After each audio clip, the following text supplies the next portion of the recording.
Bonjour, bienvenue sur ma chaîne. Aujourd'hui, je vais faire des muffins aux carottes.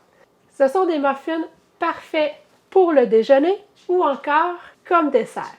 Ce sont des muffins bien moelleux avec un beau glaçage au fromage à la crème. Dans mon e-book de recettes de muffins, vous allez aussi y retrouver une recette de gâteau aux carottes. Donc, c'est des petits cupcakes aux carottes avec, sur le dessus, un gâteau au fromage. Ça, c'est vraiment là, super gourmand. Donc, ça fait un très bon dessert. Mais la recette que je vais faire aujourd'hui, ça va être une recette qui va être un peu plus simple que la recette de cupcake qui se retrouve dans le e-book. Si vous voulez en apprendre plus sur l'alimentation cétogène, allez visiter mon site ketosantéplus.com. Vous allez aussi y retrouver plus d'une centaine de recettes. Donc, je m'installe et je vous reviens dans quelques secondes.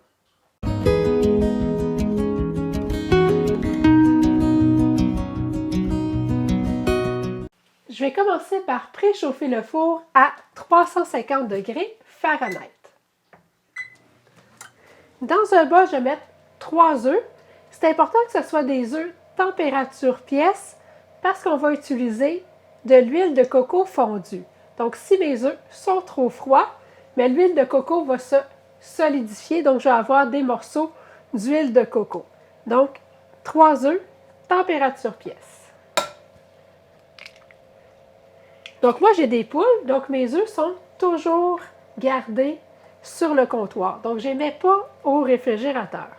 Parce que c'est juste en Amérique du Nord qu'on garde les œufs au réfrigérateur.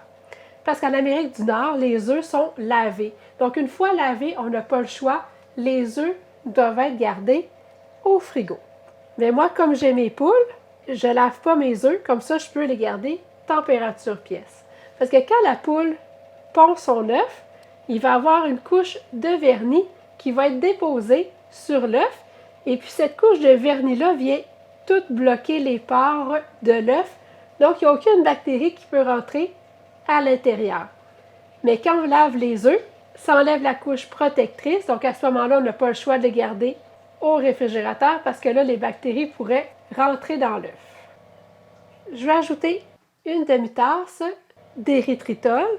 Moi, je vais utiliser du Lakanto doré. Ça pourrait être du Swerve cassonade ou tout simplement de l'érythritol granulé.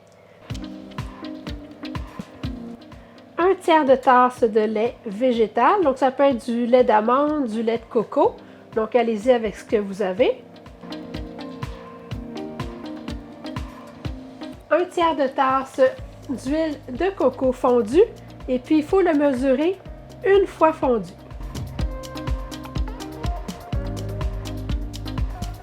2 cuillerées d'extrait de vanille.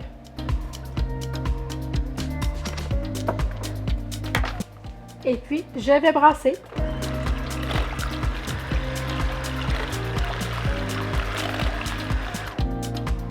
Deux tasses et demie de farine d'amande.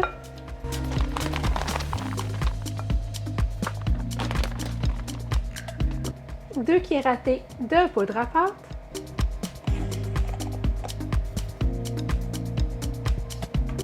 Une cuillerée et demie de cannelle.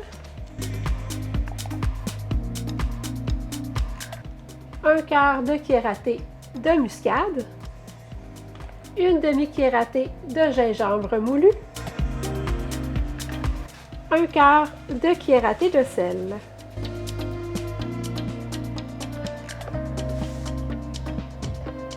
Je vais brasser.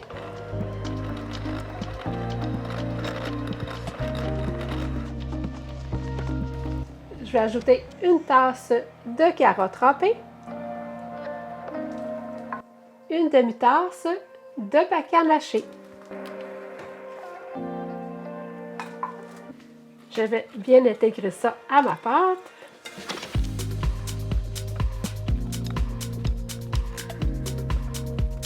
Je vais répartir la pâte dans mes moules en silicone. Donc, j'utilise toujours une cuillère à crème glacée parce que je trouve que ça va vraiment très bien de cette façon-là. Et puis, ça permet d'obtenir des muffins toutes de la même grosseur. Et puis les moules en silicone, c'est toujours mieux que les moules en papier. Comme ça, on est sûr que la pâte ne va pas coller au papier. Je vais mettre ça au four pour environ 20 minutes. Pendant que les muffins sont au four, je vais préparer le glaçage au fromage à la crème. Donc, dans un bol, j'ai mis un quart de tasse de fromage à la crème ramolli. Je vais ajouter une cuillère à soupe de crème, 2 cuillères à soupe d'érythritol en poudre. Donc, pour faire un glaçage, on doit toujours utiliser de l'érythritol en poudre. Si vous n'avez pas d'érythritol en poudre, vous avez tout simplement à passer l'érythritol granulé dans un moulin à café. Et puis une demi-cuillère à thé d'extrait de vanille. Je vais brasser.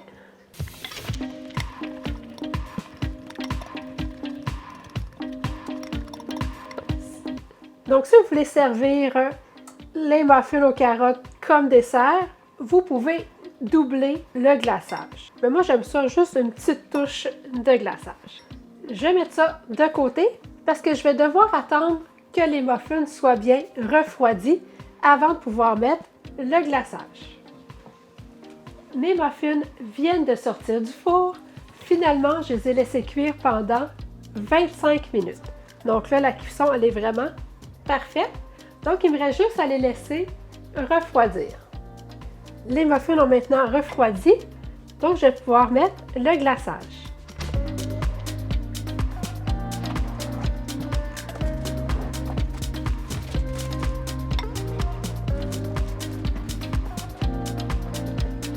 Je vais vous montrer l'intérieur. Donc, c'est vraiment de très bons muffins, bien moelleux. Et puis le mélange d'épices, c'est vraiment très bon. Avec le glaçage, c'est encore plus gourmand. Donc ça fait un excellent dessert ou aussi un très bon déjeuner avec un bon café. Avant de vous parler des valeurs nutritives, faites-moi un thumbs up si vous aimez la vidéo. Je reviens obtenir 12 muffins. Chaque muffin va contenir 24 g de lipides, 4 g de glucides nets et puis 7 g de protéines. N'hésitez pas à partager la vidéo et si vous n'êtes toujours pas abonné à ma chaîne, n'oubliez pas de le faire pour ne manquer aucune nouvelle recette. Merci et à bientôt!